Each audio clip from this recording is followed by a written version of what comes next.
I am a sick man. I am a spiteful man. I was the rotten fruit of a rotten land. Two different voices by two different men. The first one belongs to the Russian author Fyodor Dostoevsky, and the second one to the American writer Henry Miller. Two individuals of two completely different cultures who share a common problem of their lands, a spiritual disease. Both Dostoevsky and Miller are damned souls, and their first act of salvation was to confess their own filth. The disease is their common ground. For Dostoevsky, it's the illness of a man hidden under the surface of an empty world, a man full of imagination in a society that has lost it, a man who both rejects and longs for human connection.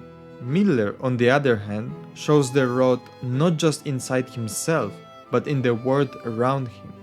In the filthy world he describes, there is no hope, only a wide, pointless struggle. Their words cut through society's respectability and prejudice, standing against the powerful wave of common sense that crushes everything in its way. They are exceptions in an imperfect world, a grease stain on a new dress, or a logic mistake in an equation. They are two voices crying out in anger and pain against a fake, uncaring world that only hears silence. In this video, by analyzing these two authors, we will explore a problem that everyone sooner or later in his life has to face: finding our true self, or in other words, our own voice, an individual voice that only belongs to us and it's not an imitation of others.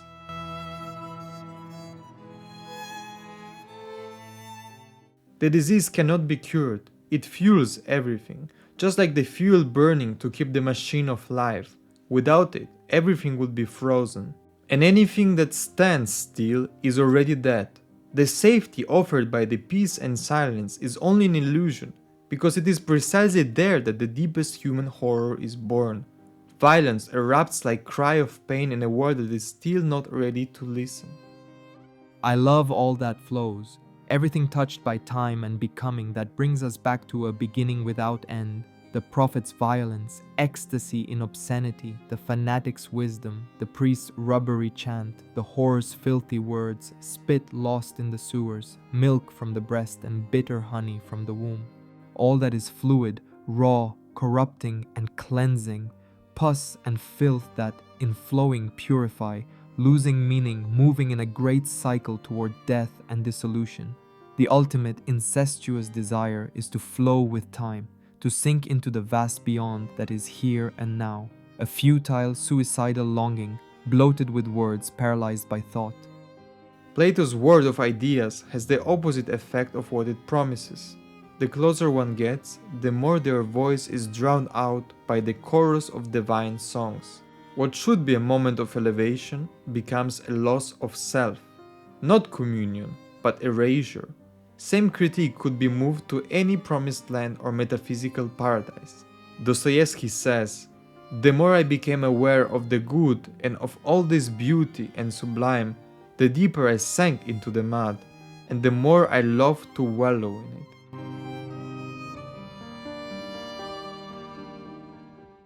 Sickness is not some kind of metaphysical place, an underground where people take refuge to avoid belonging in a suffocating society. Sickness is intimate, personal. It's the facing of yourself alone. Sickness humiliates us, corrupts us, drags us to the bottom of the abyss from which we try to escape. But we cannot escape from ourselves. We can only pretend it's not happening. We all wear masks in an attempt to hide the rot spreading within us. The mask of the son, the husband, the student, the employee. We have the right mask for the right moment, and when they are missing, we create new ones. In this way, like a serpent, hypocrisy spreads among men who not only fail to see each other, but also no longer see themselves. How then can we claim to search for our true self, to allow our voice to form within us, if our mouth is sealed for fear of shouting? There is therefore an inseparable link between voice and truth, because every voice, as personal and unique, is a true voice, which has nothing to do with the lies we tell ourselves every day. It has nothing to do with an absolute truth that forces everyone to bow before it. It is instead a fact, a real and concrete fact, an embodied idea which, when it finds its way of expression, becomes true and authentic. I used to think the answer was somewhere out there. Like everyone says, that life, real life, was waiting. But when I met her, the person for whom I wrote this, I reached out for life, and it slipped away. I grasped at the air, and in that moment, in that emptiness, I found something else. I found myself. I discovered that what I desired wasn't to live, at least not what others call living, but to express myself. I realized I had no interest in life at all. Only this, what I'm doing now, something parallel to life, something within it and beyond it.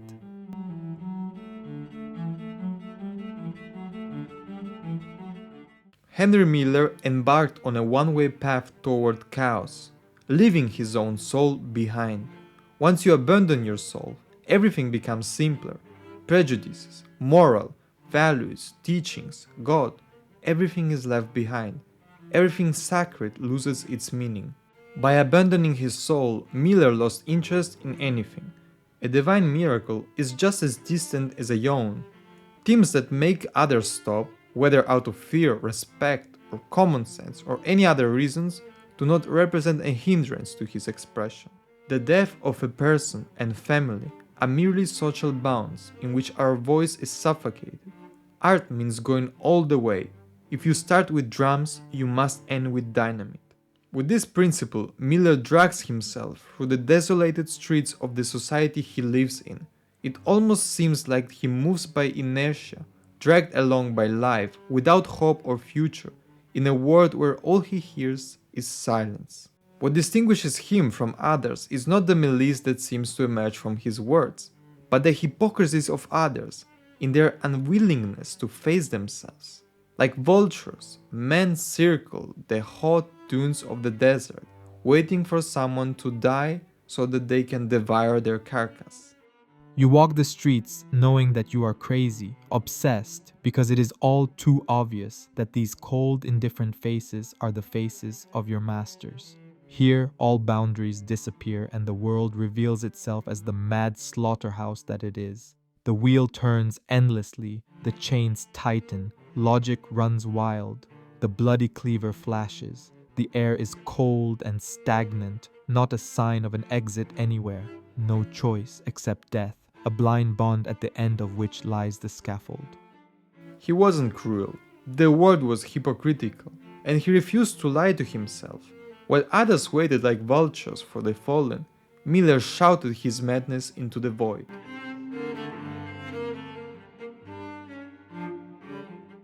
We surrender ourselves with a dense web of relationships that we nurture day after day, just as a bird builds its nest.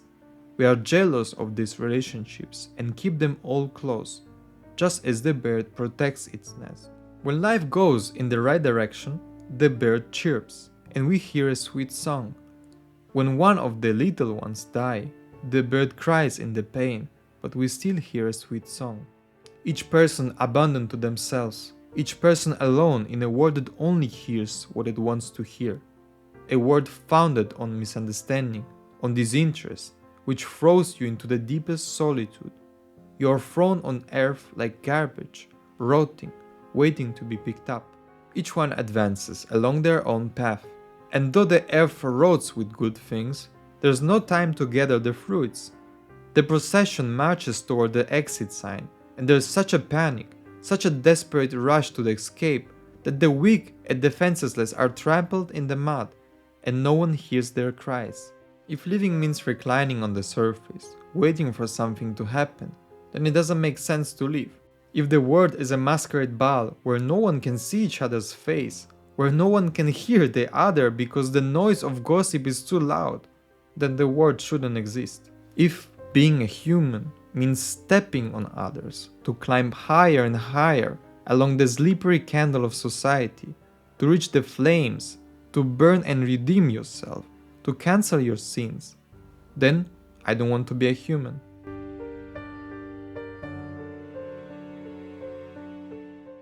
In a process of opposition within the blame on humanity, Henry Miller's voice makes its way through the lines. He always keeps it hidden, always careful not to make it explicit, but behind the cry of anger against the society's hypocrisy, there lies an emptiness, aware and incredibly clear-sighted, yet still empty. This abyss he has carved into life can only be filled with himself, only by remaining true to his words, never correcting a single comma in his writing.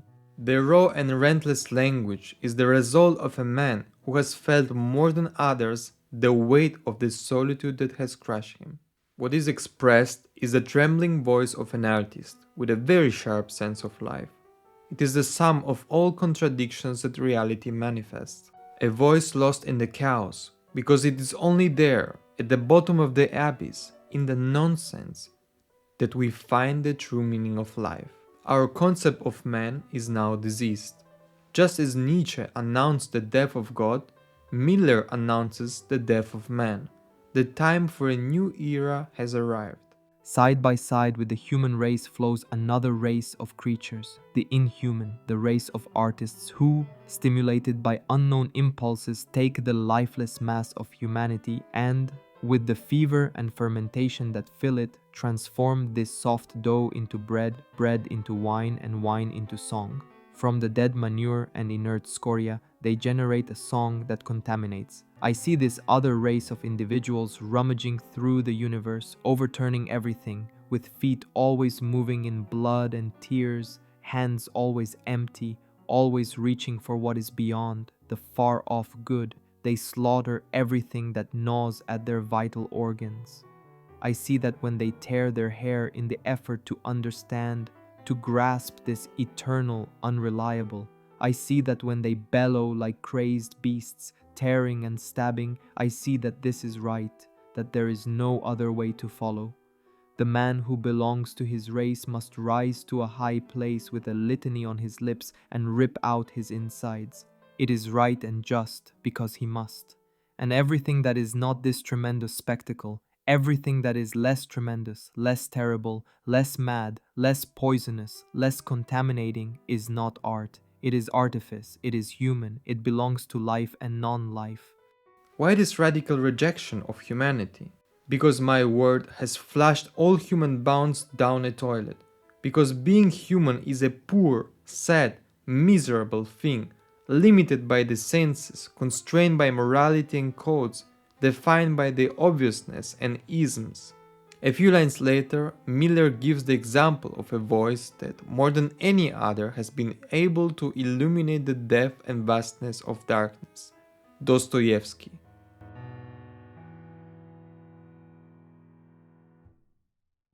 We are born from an open wound, in the most atrocious pain. Pain accompanies us throughout life. Every damned day this pain returns, ever stronger, devouring us from within. Every purpose we have becomes futile compared to the goal of easing it, of calming it in some way, to have a moment of peace. But then it returns. No matter how many times we manage to push it away, the pain always comes back. It doesn't matter who we are, where we are, or when we are. It could be the most beautiful day of our life, but the wound is always open. Just one sound, one word, one glance, and the world falls on you, suffocating every hope. The wound we carry as a burden is ours alone. It is mine alone. No one else can understand my pain. Everyone tries to help, but no one can truly save me. But everyone tries to help, to say a word, to refute despair, to change the perspective. Everyone tries to lie, because those who suffer are always spared more pain. But the truth is that the lie is only a sedative, not for the person we are helping, but for ourselves, because it hurts too much to see the other rot in their own pain without being able to do anything. So we shape reality to present it to the other in the hope that they'll be deceived. We always avoid telling the truth because it is raw and bitter, because it humiliates, because it devours, because it disembowels and violates us. If there were a man who dared to say everything he has thought about this world, he wouldn't have a square foot of ground left to stand on. When a man steps forward, the world collapses on him and breaks his back, but still, too many columns remain standing, too much putrid humanity for man to bloom. If, at intervals of centuries, a man appears with a desperate, hungry look in his eyes, a man capable of overturning the world to create a new race, the love he brings to the world turns to bile, and he becomes a scourge. If sometimes we encounter explosive pages, pages that wound and burn, that tear out moans, tears, and curses, know that they are pages of a man on the ropes, a man who has no defense left but words, and words are always stronger than the lie, the crushing weight of the world, stronger than all the wheels and scaffoldings that the vile invent to break the miracle of personality. If a man ever dared to translate everything he has in his heart, to lay down what is his true experience, what is truly truth, I believe then that the world would be shattered, it would fall apart into pieces, and neither God, nor chance, nor will could ever gather the pieces, the atoms, the indestructible elements that made up the world. It's true, the truth kills, but one must die in order to reborn.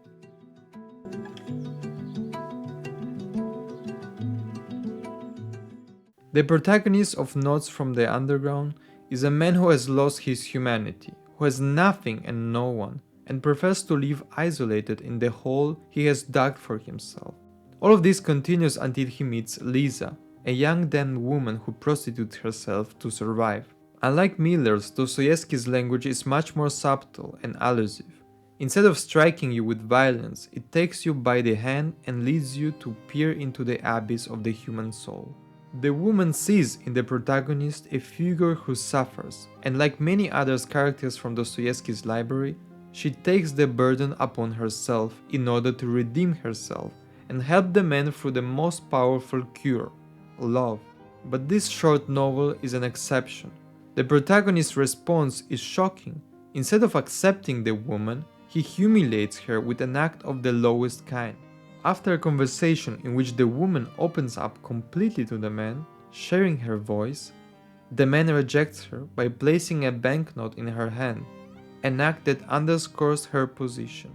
This act of humiliation crucifies the woman, who runs away, and the man is aware that he will never see her again. A cruelty that brings so much pain, reopening the wound that was already there, but it reminds us that the wound must never be closed. The protagonist regrets it, because he's not truly an evil man, but deep down he knows it was the right decision, that this was the only way to save her. Isn't it better if she carries away with her now an everlasting wound to her pride?